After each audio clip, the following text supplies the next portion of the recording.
ಪ್ರಾಣ ಭೂ ಮಧ್ಯದಲ್ಲಿ ತನ್ನ ಪ್ರಾಣವನ್ನು ಚೆನ್ನಾಗಿ ನಿಲ್ಲಿಸಿ, ಭೂ ಮಧ್ಯದಂದ್ರೆ ಇಲ್ಲಿ ಹಣಿ ಮಟ್ಟಿಯಲ್ಲಿ ನಿಂದಿಸಿ ಯಾರ ಆ ಪ್ರಾಣವನ್ನಲ್ಲಿ ನಿಲ್ಲಿಸ್ಯಾರ ಅಂತವ್ ಸರ್ವಜ್ಞನು ಅವನು ಹೆಂಗಾಗ್ತಂದ್ರ ಈ ಜೀವ ಈ ಬ್ರಹ್ಮರಂಧ್ರದಿಂದ ಹೋದ್ರ ಅವ ಮೋಕ್ಷವನ್ನು ಹೊಂತಾನ ಅಂತ ಈ ನಮಗ ನಿಂದ್ರಿಸಾಕ ಬರ್ತದ, ಸಾಧನೆ ಮಾಡಕ್ ಬರ್ತದ. ಆ ಸಾಧನೆ ಮುಖಾಂತರ ಪ್ರಾಣ ಹೋಗುವುದನ್ನ ಅವ ಗಮನಿಸ್ತಾನ, ಪ್ರಾಣವನ್ನ ಹೋಗುದನ್ನ ನೋಡ್ತಾನ. ಯಾರು? ಜ್ಞಾನಿ.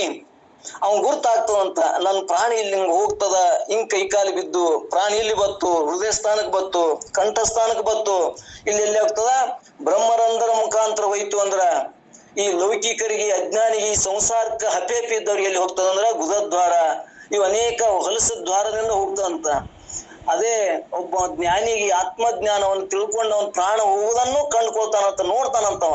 ಅವನ್ ಎಲ್ಲಿ ಹೋಗ್ತದಪ್ಪ ಅಂದ್ರ ಹಿಂಗ ಬ್ರಹ್ಮರಂಧ್ರ ಮುಖಾಂತರ ಇಲ್ಲಿ ಸಹಸ್ರ ಚಕ್ರ ಮುಖಾಂತರ ಹೋಯ್ತು ಅಂದ್ರ ಅವ ಏನಕ್ಕನ ಮರಳಿ ಹುಟ್ಟಿ ಬರುವುದಿಲ್ಲ ಅನ್ನುವಂಥದ್ದನ್ನ ಈ ಎರಡು ನುಡಿ ಪ್ರಕಾಂತರ ಹೇಳ್ಕೊತವಂತಾರ.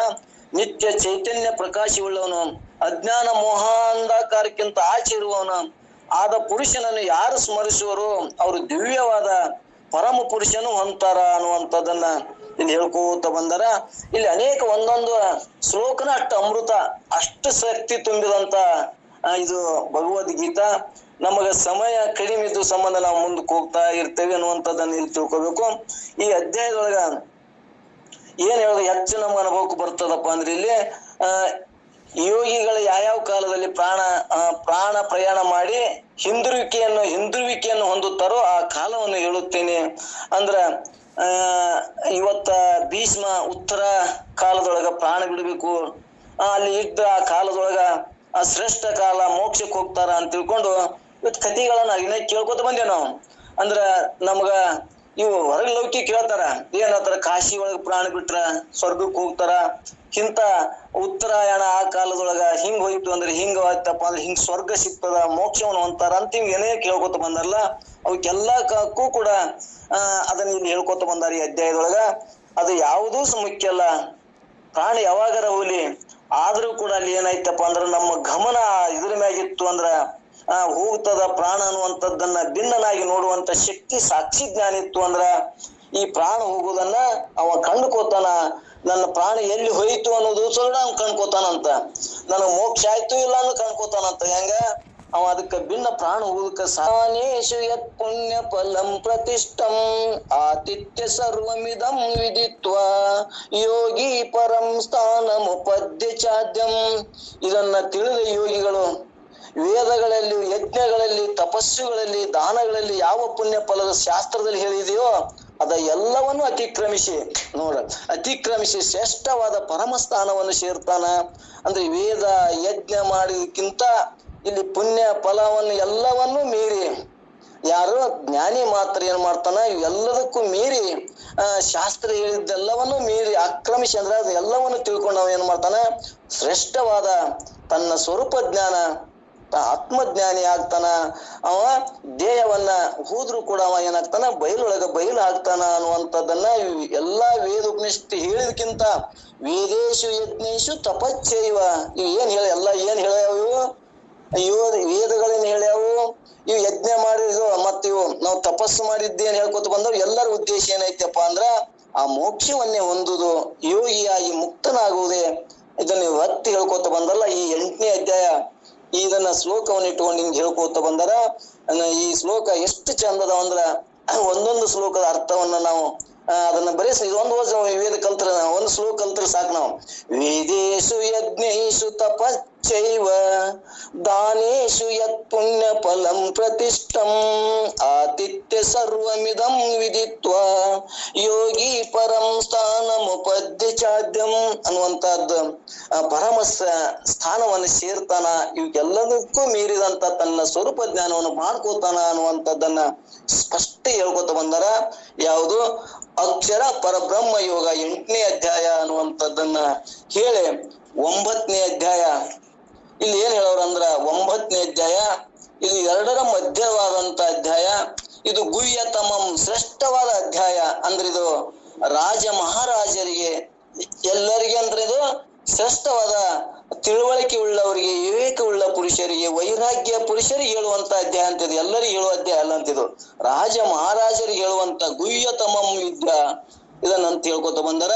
ಈ ರಾಜವಿದ್ಯಾ ರಾಜಗುಹ್ಯ 9ನೇ ಅಧ್ಯಾಯ ಶ್ರೇಷ್ಠವಾದ ಮಧ್ಯದ ಅಂದ್ರ ಈ ಕಡೆ ಒಂದನೇದ್ದು ಹಿಡ್ಕೊಂಡು 1ನೇ ಅಧ್ಯಾಯ ಹಿಡ್ಕೊಂಡು 9ನೇ ಅಧ್ಯಾಯ, 9ರಿಂದ 18 ಆಗುವಂತದ್ದು ನಡುಮಧ್ಯ ಅಧ್ಯಾಯ. ಅದು ಅಲ್ಲದೆ ಇದು ಏನ ಬಂದದಪ್ಪ ಅಂದ್ರೆ ಇದು ಶ್ರೇಷ್ಠವಾದ ಎಲ್ಲಾ ಅಧ್ಯಾಯಕ್ಕಿಂತ ಶ್ರೇಷ್ಠವಾದ ಅಧ್ಯಾಯ. ಮತ್ತಿಲ್ಲಿ ಇನ್ನೊಂದು ಏನ್ ಹೇಳ್ಕೊತ ಬಂದ ಅಂದ್ರೆ ರಾಜರಿಗೆ ಹೇಳುವಂತ ವಿದ್ಯೆಯ ಸಾಮಾನ್ಯ ಮಂದಿಗೆ ಇದು ತಿಳಿಯುವಂತ ವಿದ್ಯೆ ಅಲ್ಲ, ಇದು ಶ್ರೇಷ್ಠವಾದ ವಿದ್ಯೆ ಅನ್ನುವಂಥದ್ದನ್ನ ಇಲ್ಲಿ ನಮ್ಗೆ ಹೇಳುವಂತವ್ರು ಅದರ. ಇಲ್ಲಿ ಏನ್ ಹೇಳಿದ್ರಪ್ಪ ಅಂದ್ರ ನಮಗ 7 ಮತ್ತು 8 ಯಾವ ಭೂತಗಳು ಕೂಡಿ ಹೆಂಗ್ ಸಹಿತವಾಗಿ ನಾನು ನಿನಗ ನಡೆಗೆ ಕರೆದೊಯ್ಯಬೇಕು ಎಂದು ನಮ್ಮ ನಿಮ್ಮೆಲ್ಲರ ಪ್ರಾರ್ಥನೆವಾಗಿದೆ. ಪುಣ್ಯಾತ್ಮರೇ, ತಮ್ಮೆಲ್ಲರ ಪಾದಗಳಿಗೆ ನಮನಗಳನ್ನು ಸಮರ್ಪಿಸುತ್ತೇನೆ. ಶರಣಾರ್ಥಿ. ಎಲ್ಲ ಹೊತ್ತು ಹೊರಗುರು ಚರಮೂರ್ತಿಗಳ ಶ್ರೀ ಚರಣಕ್ಕೂ, ಅದೇ ರೀತಿಯಾಗಿ ಈ ಒಂದು ಪಾರಾಯಣಕ್ಕೆ ಕಾರಣರಾಗಿರ್ತಕ್ಕಂಥ ಶಂಕರಾರೂಢ ಅಪ್ಪಂಗಳವರ ಶ್ರೀ ಚರಣಕ್ಕೂ ಕೂಡ ನಮಸ್ಕಾರಗಳನ್ನು ಸಲ್ಲಿಸಿ, ಏನಪ್ಪಾ ಅಂತಂದ್ರ ಭಗವದ್ಗೀತೆ ಅನ್ನೋದು ಏನಪ್ಪಾ ಅಂತಂದ್ರೆ ಸಾಕ್ಷಾತ್ ಭಗವಂತನೆಂದು ಉಪದೇಶಗೊಂಡಿರ್ತಕ್ಕಂಥ ಗೀತೆ. ಅಂತ ಮಹತ್ತರವಾಗಿರ್ತಕ್ಕಂಥ ಗೀತೆಯನ್ನ ಇಲ್ಲಿ 7 ದಿನ ಪರ್ಯಂತರವಾಗಿ ಏನಪ್ಪಾ ಅಂತೇಳಿ ನಮ್ಗ ಅದರ ಸವಿಯನ್ನ ಉಣಿಸುವಂತವ್ರಾಗ್ತಾರ. ನಾವು ಮೊನ್ನೆ ಓಂ ತಾರಿಣಿ ಪರಮಾನಂದ ಪ್ರದಾನ್ ಆಸುರ ಭಾವ ವಿನಾಶಿನಿ, ಆಸುರ ಭಾವ ವಿನಾಶಿನಿ ನಾಶಿತಮರ ಜನಿ. ಓಂ ಜಯ ಭಗವದ್ಗೀತೆ ಮಾತೆ, ಜಯ ಭಗವದ್ಗೀತೆ.